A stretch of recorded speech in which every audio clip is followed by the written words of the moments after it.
Hey, this is Skater. I'm going to be talking about Black Ops and Medal of Honor, and this is probably going to be a 2 or 3 part video. This gameplay is just some no-scoping and random crap for backdrop while I talk. So first, I am going to be talking about the weapons and basically all the weapons first. Okay, so first we have 10 assault rifles. We have the M16, and if I tell you otherwise, it's fully automatic. But anyway, first we have the M16, which is a 3-round burst, and that's making a return from COD 4, Modern Warfare 2. The Enfield, which is a new weapon. The M14, which is a semi-automatic single-fire gun. The FAMAS, which this time around is fully automatic. Return from Modern Warfare 2. The Galil, the AUG, which was an LMG in Modern Warfare 2, now an assault rifle. I'm not sure if it's the exact gun, the AUG H-bar, or if it's can't remember the assault rifles one. The FAL, semi-automatic once again, return from Modern Warfare 2. The AK-47, return from COD 4 and Modern Warfare 2. The Commando, a new gun. It looks pretty much like the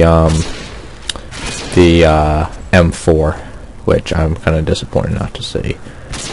That's good. And last but not least is the G11. This is an assault rifle that you only can purchase after you buy all the other assault rifles.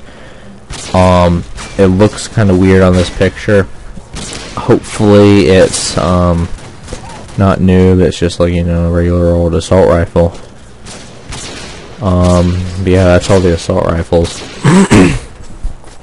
Next, we got the submachine guns. We have the MP5K returning from Modern Warfare 2. We have the Scorpion from COD 4. The Mach 11. That's a new one for the series. The AK-47U from COD 4. The Uzi returned from COD 4 and Modern Warfare 2. The PM63 and the MPL and the Spectre. So we got some new ones. Some of them might be more machine pistol type, and some are submachine guns, but most of them look like machine pistols. Okay. Next we have shotguns, which are primary weapons. Once again, thank you. Modern Warfare 2. One of Modern Warfare 2's big mistakes was making shotguns secondary weapons, because you pretty much anybody who wants a close range weapon no longer needs a pistol. They can just use a shotgun, which they can switch to just slightly slower, much more effective. So we have the Olympia, which is a double barrel. The Ithaca, which looks like a pump. The Spaz from Modern Warfare 2, which is a pump. And the HS-10, and this one kind of looks weird. It's classified too. You can only buy it after you purchase the other 3. Hopefully it's not fully automatic like the A12, because we all know how that went. FU A12 users. Okay. So now excuse me. We have the HK21, the RPK, which is kind of like the LPD, the M60, and the Death Machine, which you can only get from a care package or in wager matches. Certain wager matches, probably gun game, I would say. And the magazine size is 499 rounds, which is pretty beastly. It is basically a minigun. So hopefully this won't be too overpowered, and when people get it, they don't get it that often, So moving on to sniper rifles, we got the Dragunov from COD 4, the Walther 2000 from Modern Warfare 2, and we have the L96A1, which is a bolt action sniper rifle, and it looks sort of like the M24 and M40 and those types, the intervention along those lines. And we have a classified one called the PSG-1. It looks kind of like the one from World of War that was super overpowered. I can't remember the name right now. So hopefully this one won't be overpowered. let's see, we got the, excuse me, as far as pistols go, we have the ASP, which is a new pistol. It's semi-automatic. The 1911 from COD 4 and World at War, which is semi-automatic. We have the Makarov, which I think is written in World at War. We have the Python, which is this game's revolver. We have the CZ75, lastly, which is also semi-automatic. Okay, next we got the launchers, everybody's favorite, favorite weapons if you're a noob. Basically, these are all Modern Warfare 2 weapons with different names and slightly different looks. We have the M72 Law. Basically, this game's AT4. We have the RPG, the Strela 3, which is this game's Stinger missile, the China Lake, which is this game's Thumper, and then lastly, we have the Grim Reaper, which is like the Death Machine in respects that you can only get it from a care package or wager matches. This can shoot multiple rockets, and it can lock onto enemy aircraft, so hopefully it's pretty rare, not overpowered, but what launcher isn't overpowered except for the Stinger missile that you shoot down crap with? Next we have the special weapons. Now I don't know how these are going to be incorporated, if you can have one of the two in each class, or if it replaces equipment or your primary or secondary weapons. Not sure how that works.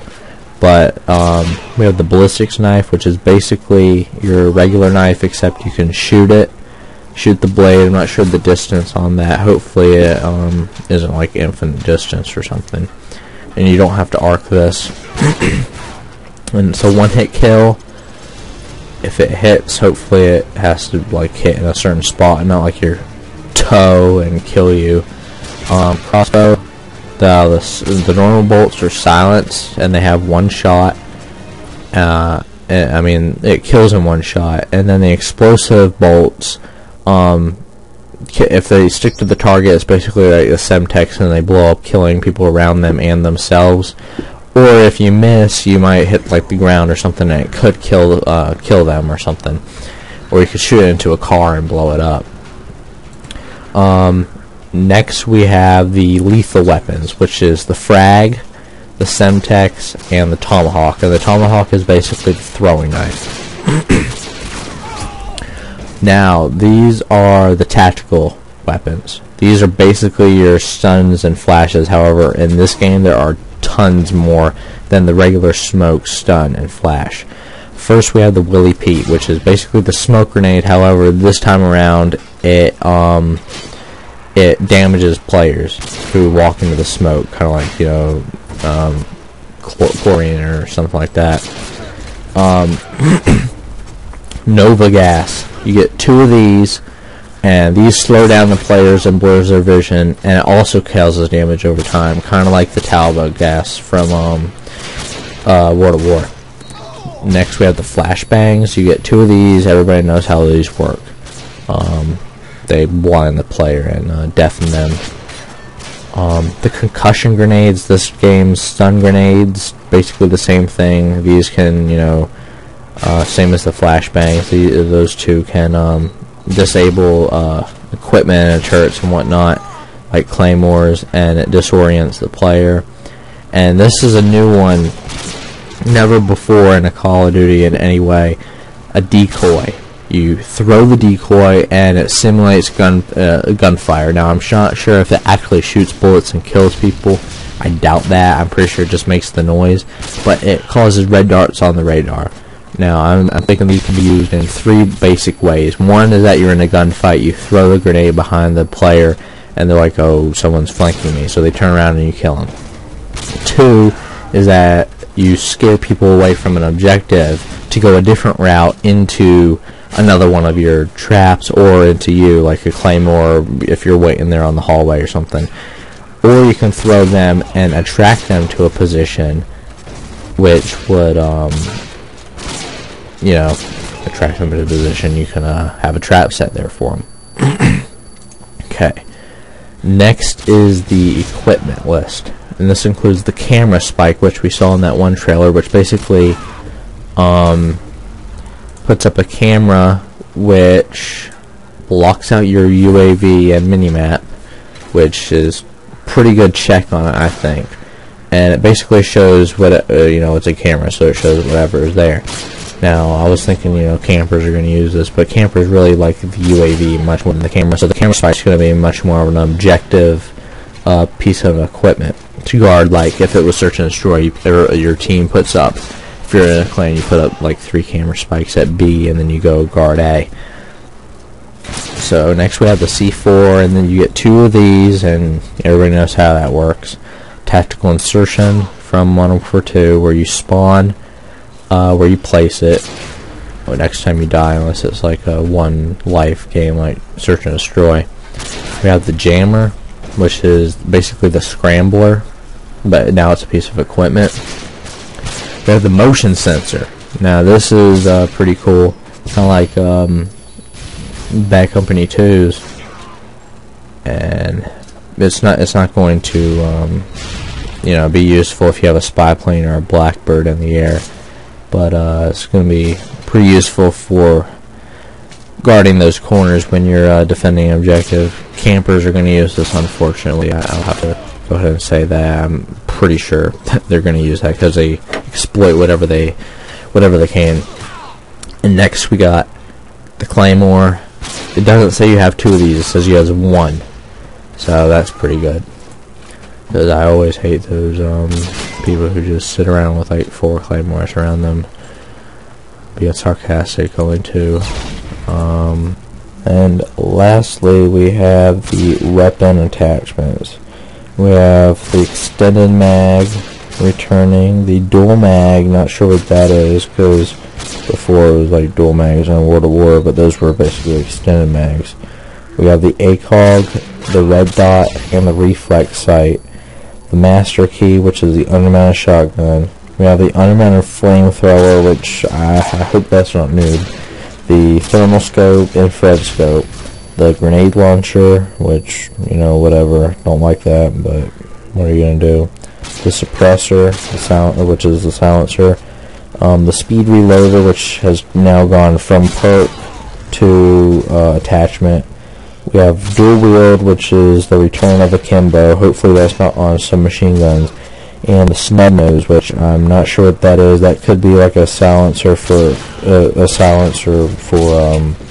like shotguns or something. I really have no idea. So thanks for watching. I got all this information at www.cod7blackops.com, and I'll put that in the description. You can run over there and look more at that. So make sure to watch the other videos on the zombies and the other modes and stuff with Black Ops and Medal of Honor. So thanks for watching.